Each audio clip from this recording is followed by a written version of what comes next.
This is useful. Okay. So I guess I just want to start with an acknowledgement to both of you for being open just to a different frame of mind. Grief is a tough topic. It's something that's very raw and it's very a big part of our lives. And my wife and I joke that it's our favorite topic. We're weird like that, but it's just because it's been meaningful for us, not that we are dwelling in sadness. Actually, we're really trying not to do that, but this framework that we've been exposed to has been really helpful. I'll provide just a little bit of background about where I'm coming from when I talk about grief. Um, a few years ago, my brother introduced me to a book that he came across called, I have it right here, When Children Grieve. When Children Grieve by the John W. James and Russell Friedman. And this happened he came across this book when his son died. His son had been incredibly healthy. If you think about what a rock climber would look like, this is what he looked like 6'5", 6'6", super lean and fit, just like a physical specimen.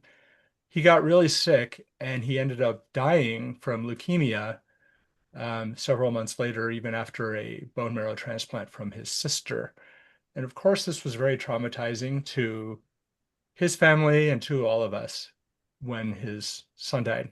And so he came across this book and found it to be really helpful. I was interested and found out that it's published by an organization called the Grief Recovery Institute. And I decided to pursue a certification as a grief recovery specialist. And I've been working part-time as a specialist for the last few years. And actually, my wife joined me in that a couple of years ago. And so that's where we're coming from. That's where I'm coming from is this expertise from the Grief Recovery Institute, which has been around for over 40 years. So that's where I'm coming from. Um, and really, this is to provide some kind of a framework around grief. So I do have a couple of slides. I really have very few of them. Um, let me,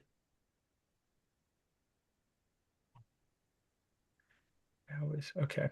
All right, let me share this with you. So one of the things that we think about is that grief is a universal experience, something that as much as we want to shield our children from and ourselves from, it's just not really possible. If you look at this picture, can you see my slide? Yes. Yes. This backpack, right? Okay. Um, Here we go. Figure out how to use PowerPoint and Zoom together. Um, so grief starts from the very beginning. You know, we leave that warm, safe place in our mother's womb, and we enter a loud, cold world, and we're never going back to how things were before. And you look at this picture, this kid looks really comfortable. He's got his nice shoes, his sweatpants, he's got this backpack. But even as a youngster, he experiences grief. That grief can come in the form of an argument with a sibling or a friend or a bully at school. It can come in the form of maybe a pet dying or a grandparent dying. These are things that are quite common in the lives of young people, is someone that maybe they know, maybe an uncle or somebody that they don't know. There's some confusion there in their minds about what is going on, but there is some real pain. And we think about this backpack, um, this idea of when we're born, we're all issued a backpack. In the Navy, we might say a sea bag. In the Army, what do they say, a ruck, maybe?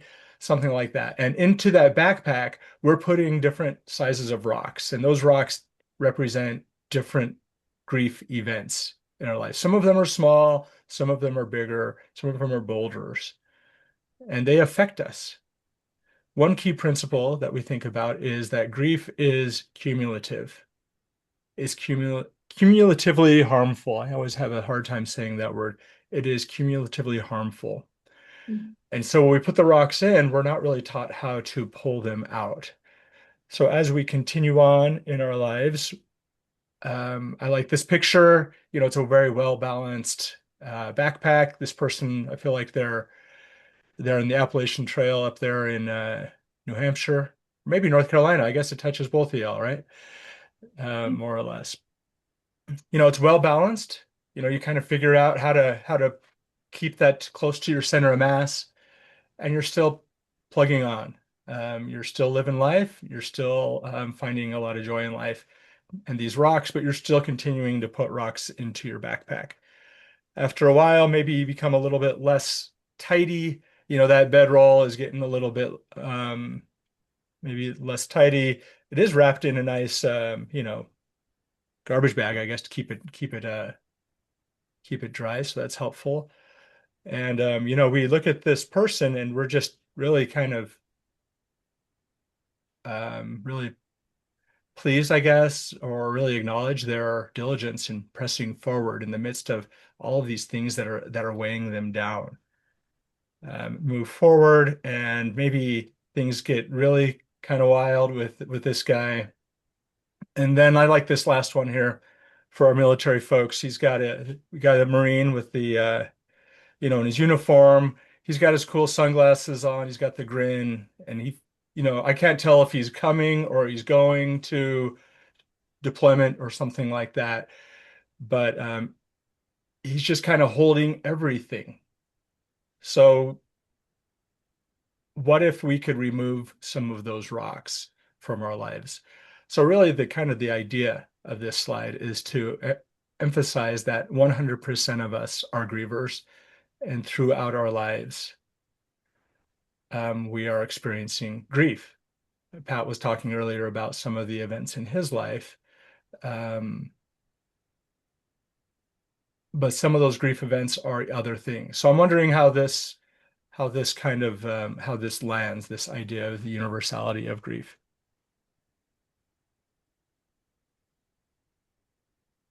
Yeah, I never thought about it that way.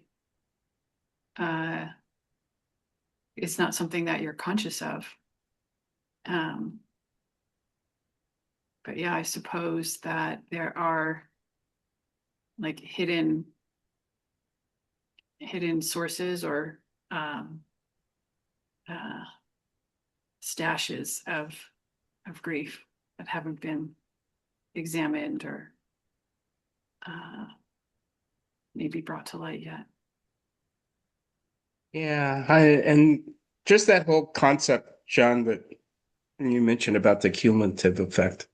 Um, that struck me because I haven't often looked at it that way. I look at point occurrences. I've been divorced. There was a sort of grief attached to that, um, right? And talked to mom and about the death, and you kind of look at those as point occurrences. But yeah, I guess if you don't really deal with those, there is the cumulative effect that's there. So I hadn't considered that. Thank you both for sharing those things. We have two definitions that we use with grief that I think are very valuable. Just the definition themselves can be very valuable. So the first one is it's the normal and natural response to change or loss of any kind. So not just the loss, but also change, that there's a normal and natural response to change. I think about our time together over these last, 5 months that we've been in this coaching program together. And it just changed, right? It ended. And we're trying to stay connected to some degree, but we don't see each other. We don't have those close coaching conversations with each other really, like we would if we were still in our course. And so there's some feeling around that change. And maybe I would say it's a grief event. It's not a profound, pointed one like Pat was just talking about, but it is a grief event, the end of our coaching program. So let me ask you two, what are some changes that you've experienced in the recently? What are some significant changes, or maybe not, maybe even not terribly significant changes in your life?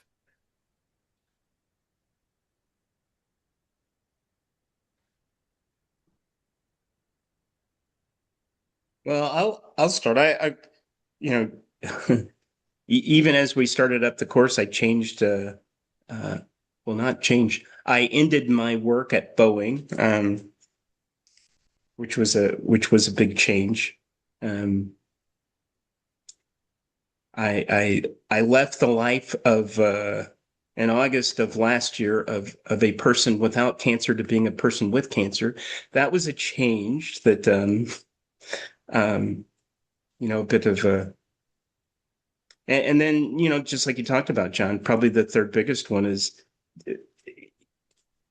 and the reason why I sent that email to people at the end of the course was just that thought process of, wow, we're about to be in it was really a comforting thing to go to class sometimes, even being the introvert that I am. um, just being around a bunch of like-minded people doing what we were doing was a comforting kind of thing. And so the thought that, oh my gosh, this is ending, and there were connections made with some people that I'll definitely stay in contact with. Um, but there was that thought process. Yeah, there's a big there's going to be a big change after the course is over. So those are probably the three big things that have been rolling around with me. Thanks, Pat. What comes to mind for me, in addition to the end of the class, was through the process of becoming a coach and receiving all the coaching that I did receive, became clear to me that certain relationships had to change, that I could no longer proceed in the way that I had been, because they were not in alignment with my values. And that has felt significant to me. Yeah, thank you both for sharing those thoughts. Those are significant changes. And those feelings, I would call those, I'm wondering about labeling. We've talked about a lot about labeling in our coaching program, and I wonder about it. But giving a name to those feelings can be helpful. Let me go to our second definition here, and it really is, I think it's saying the same thing in a slightly different way. There's nothing really terribly different, but I think it provides a nice frame.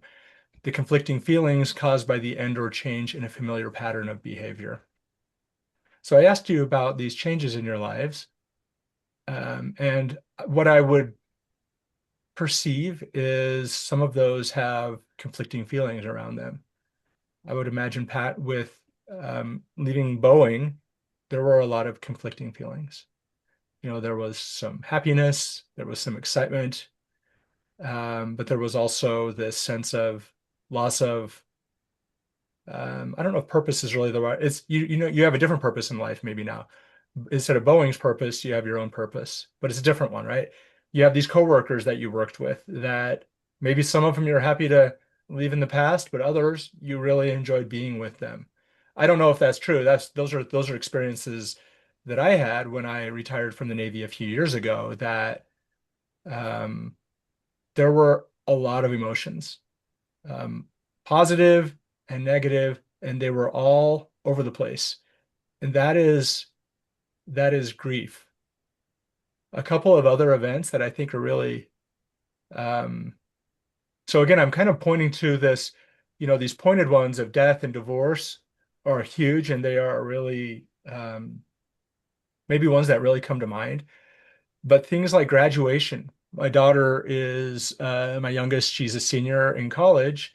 But I remember when she graduated from high school, I asked her if there was some grief around graduating from high school. Maybe she was just trying to be nice and answer the way that she thought I wanted her to answer. But basically she said, yeah, you have this, you know what you're going to do when you're growing up. You're going to go to school and then you're going to go to school the next year and then whatever. And then you graduate from high school and this whole world opens to you and you're excited and you're hopeful, hopefully, but also it's, there's a lot of maybe conflicting things about what does this mean? A big one that I think all of us have experienced is moving. Moving can be a substantial grief-inducing experience, whether it's for children or whether it's for adults. It's just a substantial change. Maybe we don't think of it that way, but it really is. Any job change. And the other one I like to think about is the birth of a baby. I have a 1-year-old grandson, and I think about my sweet daughter-in-law and actually my son, that the birth of this baby is such a profound experience.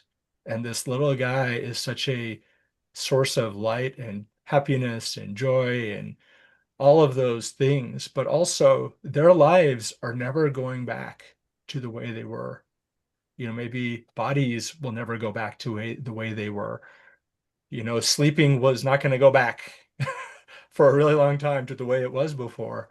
And when we kind of come to terms with those things as new parents, maybe we start second guessing. How much do you question maybe your love or how good you are as a parent or whatever? Am I a bad parent because I'm having these conflicting feelings? And I would offer that, of course, you're a good parent. These are just normal human emotions that you're experiencing around this substantial change in your life. So I'm wondering how this resonates with you too.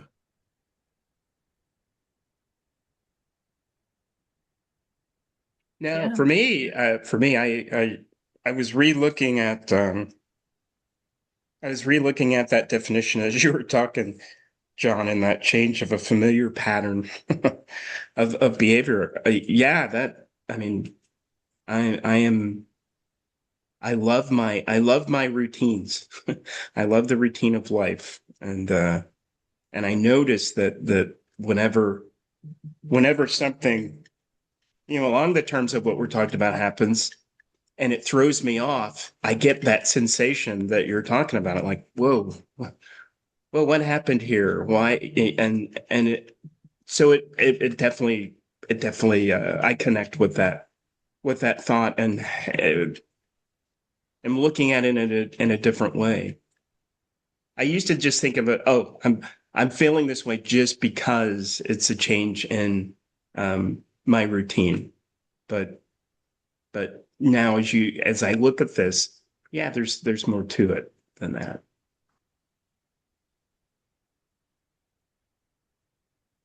Yeah, and I hadn't thought about it that way either, in terms of uh like conflicting or even mixed, a variety of emotions. When I hear the word grief, it only means one thing usually. So it's a very interesting way of looking at it. Yeah. So I was thinking about this word routine, Pat, as you were talking. Um, I'm wondering if going on vacation is a grief event because your routine is totally different. At least for me, my routine really gets changed. There's things that I maybe that are good in my life, and then if I go on a trip, like for work or for vacation or something, that routine gets all mixed up, and it's hard sometimes to get back into good routines. And so I don't know. That's just something I hadn't really maybe thought about. So let me ask you, how might this?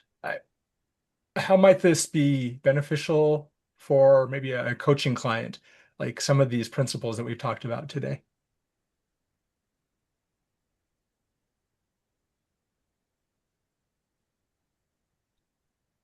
I think if there's been an event, a change of some sort, just to um,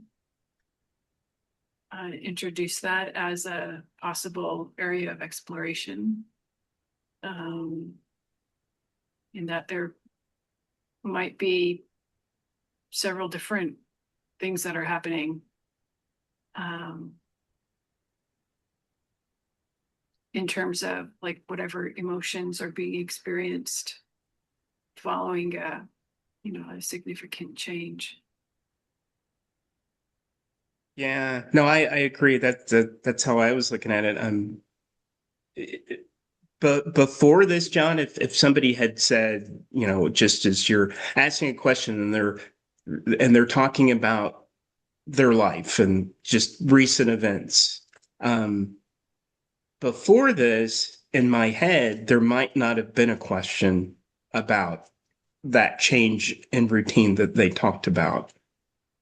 But if there was a something to the left and the right of that that was also different for them, and unexplained something that they couldn't get to, then this is something like Ruth said that would be something to explore, that maybe they could connect with. Oh yeah, that's what this is. So I wouldn't have even considered it before now, but now for me and for somebody I coach, I will. Okay. Yeah.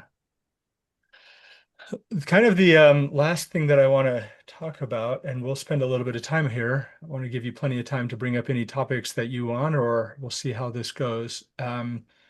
Throughout our lives, we are taught by well-meaning people in our lives, or people that just haven't been exposed to maybe a different approach around grief. We're taught things that we call myths or pieces of misinformation about grief. And maybe you'll see them in television shows or movies. And so we'll spend a few minutes talking about some of these. Um, so we have these 6 pieces here. Don't feel bad is one of them. Hey, don't feel bad that your grandma died. She's not in pain anymore. Don't feel bad that your pet died. We can get a new one. Don't feel bad. You have so much to be happy for. Even well-meaning religious people can use those kinds of things. Don't feel bad because of your faith. You can believe in Jesus, and so you don't need to feel bad. Those are things that can be said. And I say that as somebody who comes from, a very fervent, observant, religious, Christian, that sometimes those religious appeals are really not helpful. I think about grief is here in the heart, and when we use intellectual appeals or even spiritual or um, religious appeals, they are really kind of up here in the head.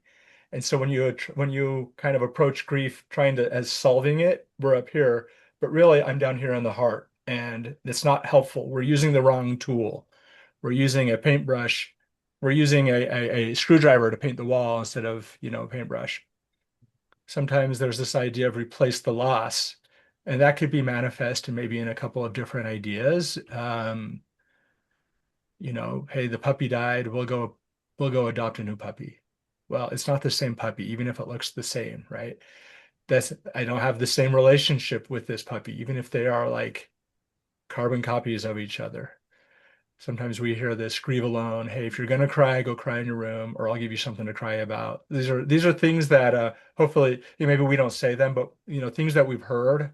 Um, there's this idea of give it time. Um, I feel like from my point of view, sometimes I've ascribed kind of these arbitrary time frames. Hey, when a goldfish dies, you get 4 hours. when this happens, you get this many hours or this many days with this, and it's so arbitrary, but also this idea of like, for instance, in January, it will have been 5 years since my father died. And it's still pretty raw for my stepmother. And that doesn't, so it's been almost 5 years. And does that mean she's defective? Does that mean she's broken? No, it just means that she misses her husband. And there's nothing wrong with that. It's very natural. And sometimes when we think about like the Elizabeth Kubler-Ross stages of grief, those are we're not necessarily in the Grief Recovery Institute. That kind of gets misapplied. It's kind of a shorthand. And when we go to those 5 stages, it's like, well, where am I on these? And why am I not to this last one yet? It's been 10 years since this person in my family, this loved one died, and I'm still not over here, or I keep going back. And so that was written for a specific application. Like when you find out that you have a terminal illness, when you find out, and maybe you'll go through those, but applying those to other settings can actually be a little bit harmful. That's a little bit of a controversial statement, but some people have strong feelings about that. But that's kind of the framework that the Grief Recovery Institute comes from, is that grief is just really messy. There's no straight lines. It's just kind of all over the place. That's a little bit more. Keep busy. Ruth, I kind of know from your background in the tech world, keeping busy is like a thing, right? From the military point of view, definitely keeping busy is a big part of, hey, we got a mission, we got to go. We can't really dwell in what we're experiencing here. One item about these myths is they do nothing to remove those boulders, those rocks, those pebbles from our backpack. They kind of mask it instead of being able to actually remove them. And so what if we could actually remove those pebbles and those rocks and those boulders from our backpacks so that we don't have to carry them anymore? So I'm wondering how these myths, maybe how you've seen them in your life and how they feel being talked to about like this.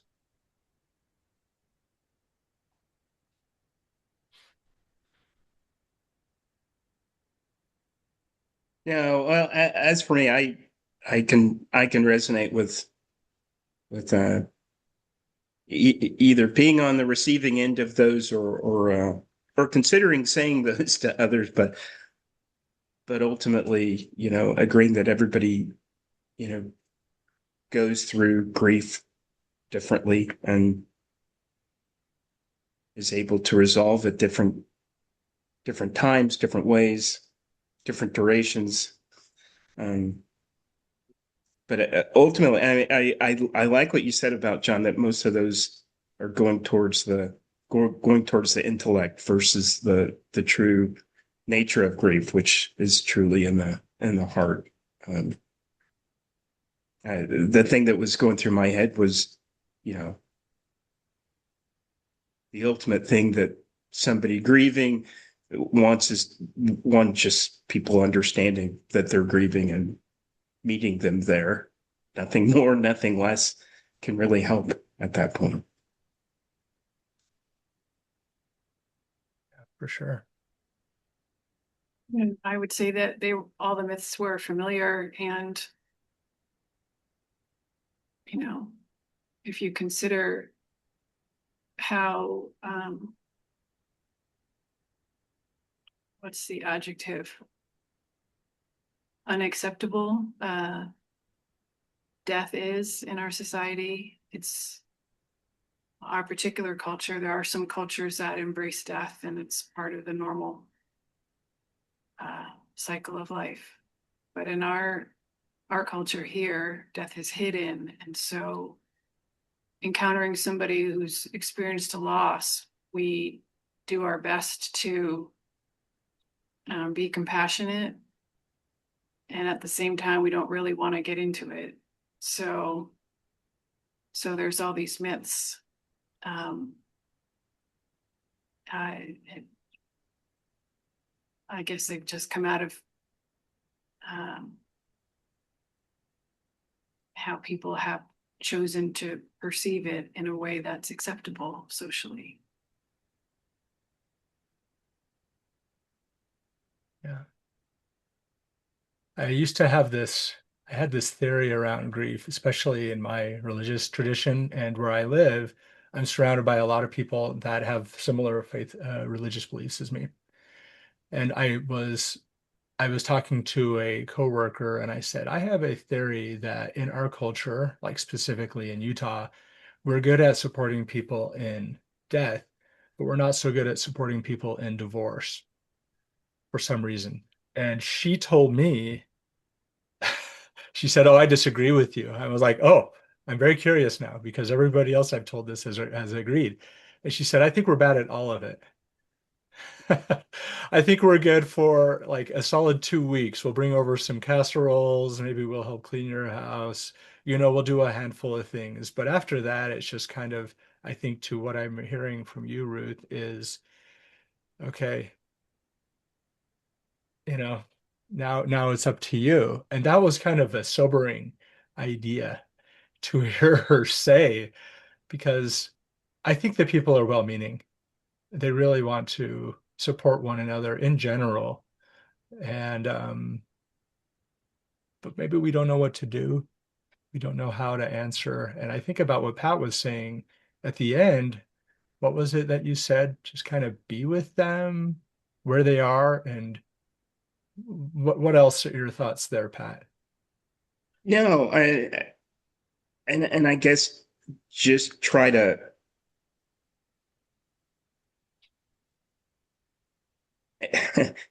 Ruth and I had a conversation yesterday, and so I'm going to use the word I used yesterday to kind of encapsulate what I mean by that, which is I think everything that you have both said is true, right? And that we in our society just we kind of shy away from death and feel uncomfortable talking to people and that are grieving and we do a lot of thinking for them. Oh, they don't want to Mhm. talk about it, or they don't want somebody around, or they want to be left alone, or maybe I should. And so for me, it's the thought in my head is fighting through that feeling, fighting through that preconceived notion, and just trying to understand where they are, where that individual is, and what they might need, um, and what they might be asking for.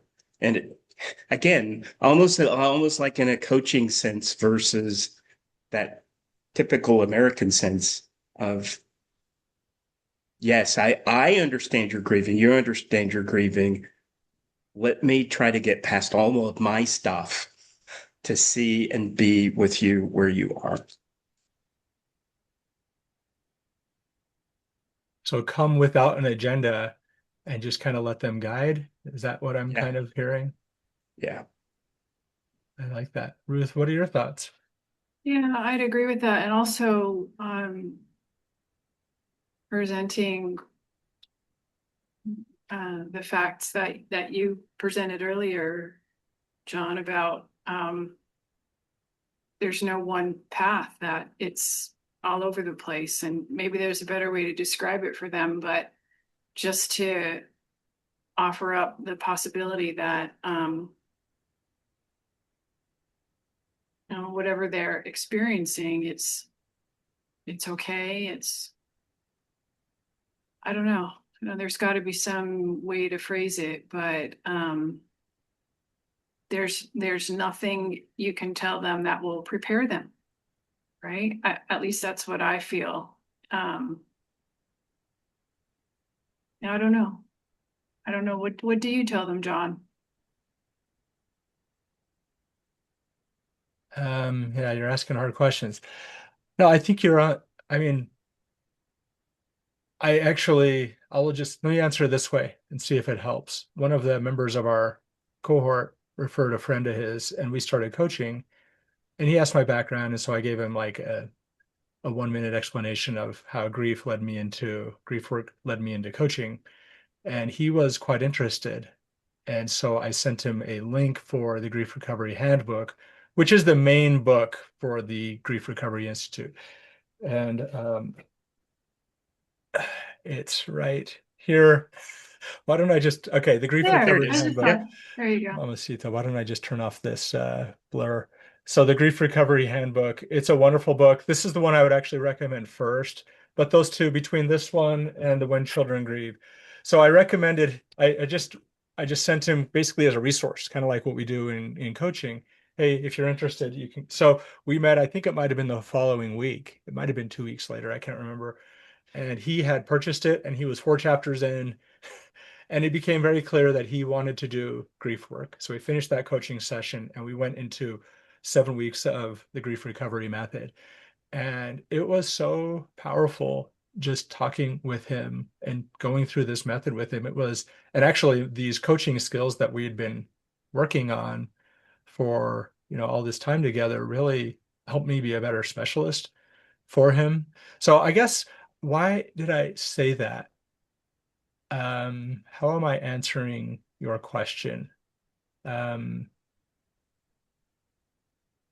trying to remember exactly where my point was. I think it was just this idea of, without agenda, just being with somebody, and letting that be enough. I haven't really framed it that way with regards to grief, but I feel like that's accurate. I don't think that's helpful though. I don't know if that's helpful at all, Ruth. I'm just wondering if, let's just say if it's different for everyone, is there maybe some kind of, horrible word choice, but buffet of potential things that they might experience? Or do you know what I mean? Like what experiences, what emotions might fall within that? I don't even know if you could attach it to a period of time. Like what might be possible for them. I don't know. Does that make sense? I think what can be helpful, at least from my point of view, sorry, I'm trying to find something. So I'm sorry if I'm a little bit distracted. Okay, here we go. I think just anticipating that, hey, there's going to be some feelings. And maybe you don't even need to use the word grief. There's going to be, hey, you're going to graduate next spring, and there might be a lot of emotion around this change in your life. As you settle into finding a job and, going into the workforce, or there's going to be a lot of emotion around this, maybe just kind of offering that up and just kind of be prepared. And hey, I'm here for you. Let's just talk. If we want to, go get a sandwich or something like that, or if you just want to come together or go for a walk. I think that's something you love to do, Ruth, is go hiking in your area. Let's just go for a hike, and maybe we'll just listen to the forest sounds. And if you want to talk ever, just the being together and just knowing that I'm not going to try to solve your problem unless you want to talk ideas. I'm just going to be here for you. I'm wondering how that might feel, Ruth. I think it is a very individual thing. Like my immediate thought is that wouldn't appeal to me. If I'm out for a walk, I'd rather be by myself if I'm going through something, Yeah. But no harm in asking and offering that. Yeah. And kind of how that hit me too, John, was my mind immediately went a couple of steps back to just the acknowledgement is important, and the offer. I think those two things are very key, and that kind of gets through those other things that we were talking about. You're not offering a solution. You're just saying, hey, you might be going through things, which probably they are, and there's the acknowledgement, and then the offer to, just be a resource, be a somebody to, listen or whatever. Just those two things I think are powerful within themselves. I wanted to share two slides with you. I was a little bit surprised when here we go. See if this will work. So this is from the church that I belong to. And when I saw this headline, I was a little bit nervous. 5 things not to say to someone who is grieving, because I thought they were going to use some of these myths.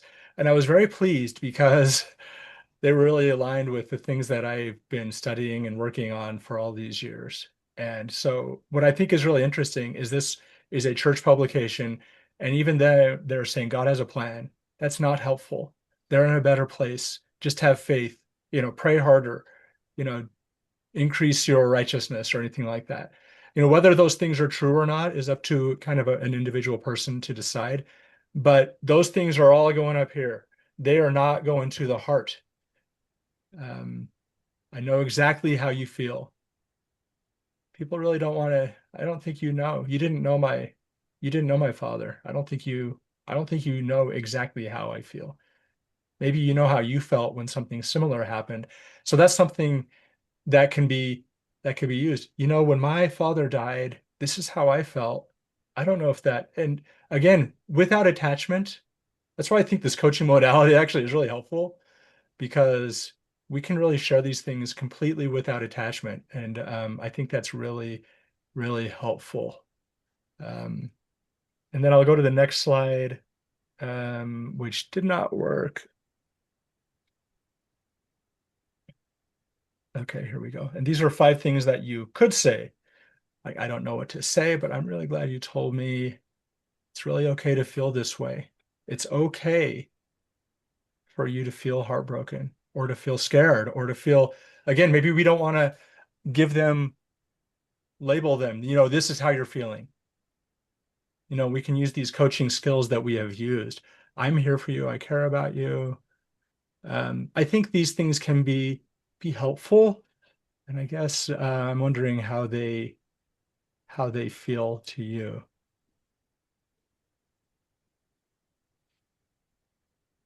They resonate with me. I think that's, yeah. I think they all sound like good alternatives.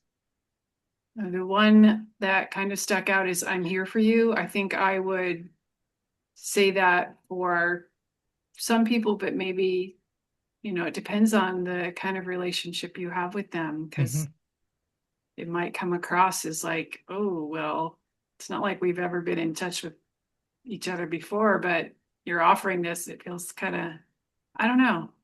That's the only one that didn't seem to resonate really in 100% of the cases, Sure.